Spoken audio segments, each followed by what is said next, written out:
Usualmente, la magnitud de la crisis de los misiles de Cuba se describe con una frase como, cuando el mundo estuvo al borde de la Tercera Guerra Mundial. ¿Pero qué cerca estuvimos de una guerra atómica? La historia desclasificada del Comando Aéreo Estratégico de Estados Unidos expone la complejidad de esa crisis.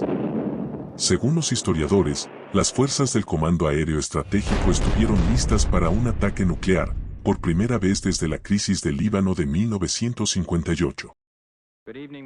Cuando el presidente Kennedy anunció, el 22 de octubre, la presencia de misiles soviéticos en Cuba, el Comando Aéreo Estratégico y otras fuerzas estadounidenses entraron en alerta mundial DEFCON 3. Pero solo 2 días después, el nivel de alerta se aumentó a DEFCON 2, por primera vez en la historia.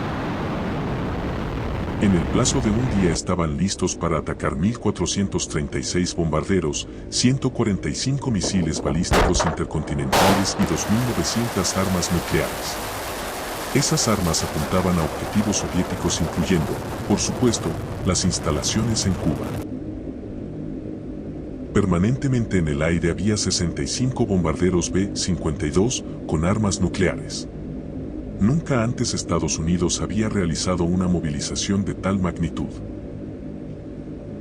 Además de misiles intercontinentales Atlas y Titán, el 28 de octubre, 4 cohetes Minuteman, de combustible sólido, fueron puestos en alerta, pese a que estaban en la primera etapa de despliegue.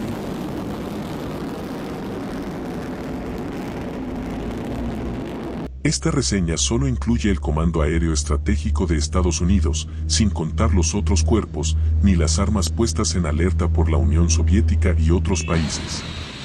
Con una ínfima cantidad de esos recursos, Cuba hubiera sido borrada del mapa. Esa es la historia. Pero vale la pena recordarla cuando vuelven las aventuras bélicas y sigue sobre la mesa el chantaje nuclear. Algo que no puede descartarse es la posibilidad que, de nuevo, se utilice a Cuba como peón en el tablero nuclear, debido a su cercanía geográfica a Estados Unidos y su alianza con Rusia.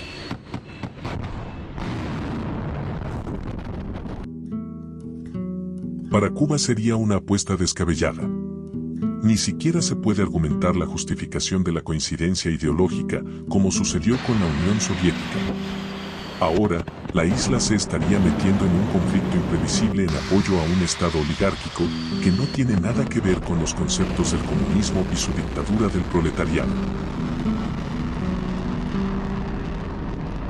Suscríbete a nuestro canal para ver más videos en los que nos acercamos a la parte desclasificada de la historia.